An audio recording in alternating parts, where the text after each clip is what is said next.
and welcome to AEF TV in association with Angelati. I'm joined now by the Honourable Irene Muloni, who is the Minister of Energy and Mineral Department at Uganda.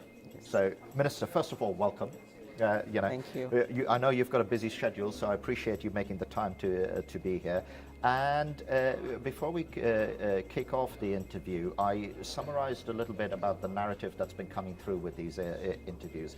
And in summary, I would say that there is more of a desire to really look at the entire energy value chain. Ministers are saying to me, we're at different stages of breaking ground, but we've kind of figured out how we can get investment into the generation piece. But that's not your KPI, is it? Your KPI is getting power to the people. Yes. So can you tell us, would you agree with that assessment? Absolutely. I entirely agree, because the whole essence of us being here together with the different stakeholders in the energy sector, where you have governments, representatives, you have the private sector, you have the development financing institutions, you have investors. It gives us an opportunity to find a solution to the challenges that we experience for the much needed energy resource that is the foundation on which the development of our countries, economies, the livelihoods of our people depend upon.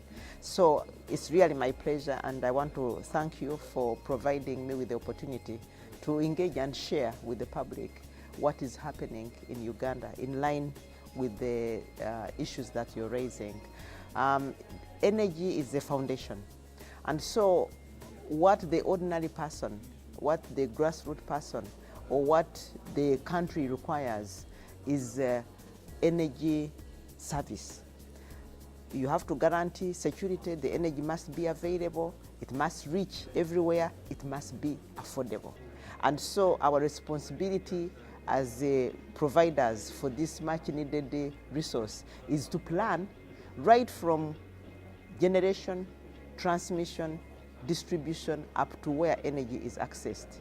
And that is why the entire value chain, considering it in its totality, is very pertinent.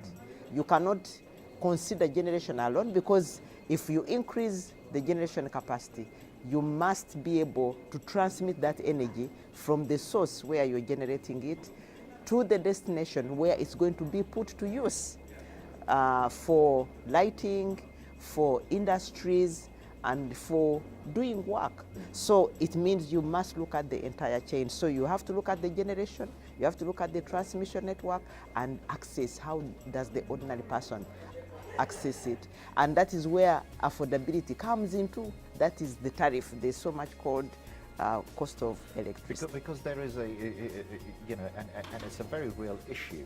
I was talking to both on air and off air with a couple of utilities, and they were saying that we've got a bit of a problem, Adam. We IPPs are being signed, and we are being asked to buy electricity at this price point, but our customers can only afford this one, and guess what? This one is higher than this one. So how do you see us? We can't solve that problem overnight. I'm not saying that. But how do you? You must be thinking about this. And how do you see the progression of that energy value chain in order to solve those disconnects? It's a balancing act. You have a need, but yet at the same time, you must ensure that that service is affordable, and it's not a one-day thing. Investments into the energy sector are long-term and capital-intensive. For the situation back home in Uganda, currently we have only 20.4% of the population that has access to electricity. So that in itself gives you a point where you should move. How do I ensure that the rest of the Ugandans have access to electricity? Then the next question is, the electricity you are availing to them affordable? But most important, it should be there. So the solutions that we need to provide is we look at the renewable energy sources that are able to provide us with the least cost electricity. For our country, River Nile starts its journey, the longest river in the world starts its journey in Uganda, and there's potential along the River Nile. So we are optimizing and harnessing hydro power, which is one of the cheapest forms of electricity. And renewable also energy. the other characteristic of hydropower is it's a great complement to other renewables, because you can turn it on and off very quickly, right? So that balances. Exactly. So tapping into the least cost renewable source of energy is a decision that as a country we have to make, but we are also endowed with other natural renewable energy sources. We have solar. The equator passes through our country, so we have plenty of sunshine. So solar is another area that we are tapping into. Geothermal, the Rift Valley passes in our country, so geothermal is another area that we are exploiting. Wind, biomass, Uganda is an agricultural country, so in as far as the spectrum of the renewable energy sources is concerned, we have them in plenty. So the next thing is, how do we exploit it? And as I told you that exploiting or generating electricity is not a very cheap matter. It is capital intensive. So where as a government we do not have sufficient resources, we have attracted investors. We have ensured that the environment for investment is conducive. The country is peaceful, it is stable, it is secure. We have put in place the enabling laws, the policies, the laws, regulation, and the institutions that enable smooth investment and operation of energy facilities in the country. By so doing, we open our hands and invite investors to come and invest in our country because they are guaranteed of a return on their investment. Now, the negotiations get into, of course, an investor who is going to invest for long term looks at the risks in the country. And the higher the risk, the higher the returns. They want to be assured that when they invest their money, they are going to earn a return. Their money will be repatriated back into their countries. They need all those assurances that there is a ready market for their electricity. And of course, all those go into consideration, discussions, negotiations, and then structuring. At the end of the day, if you invest that amount of money into generating electricity, what will be the resultant price of that electricity?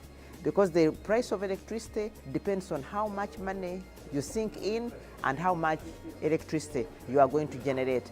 Further, how much of the capacity that you have generated are you going to consume?